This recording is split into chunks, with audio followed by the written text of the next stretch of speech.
పాపం ఏం చేస్తుందో తెలుసా అండి? బ్రతుకు మీద ఆశ లేకుండా చేసేస్తుంది. పాపం ఏం చేస్తుందో తెలుసా?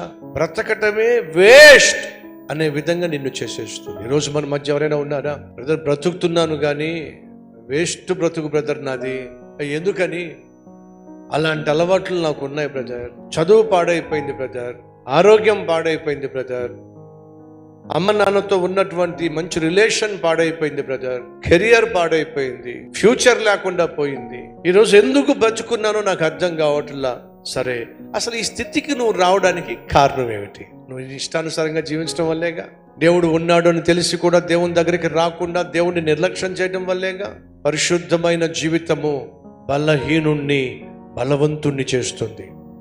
పాపము బలవంతుణ్ణి బలహీనుని చేస్తుంది. ఈరోజు ఒకవేళ నువ్వు బలహీనంగా ఉన్నట్లయితే ప్రభు కనికరం పొందుకొని పరిశుద్ధమైన జీవితం జీవించడానికి ప్రయత్నం చేస్తే నువ్వు దేవుని దృష్టిలో బలవంతుడు కాబోతున్నావు. అలా కాకుండా నీలో ఉన్న పాపిష్టి అలవాట్లకో లేకపోతే సైతాను తీసుకొచ్చిన శోధనలకు నువ్వు లొంగిపోతున్నట్లయితే ఎంత బలవంతుడు అయినా సరే బలహీనం కాబోతున్నావు.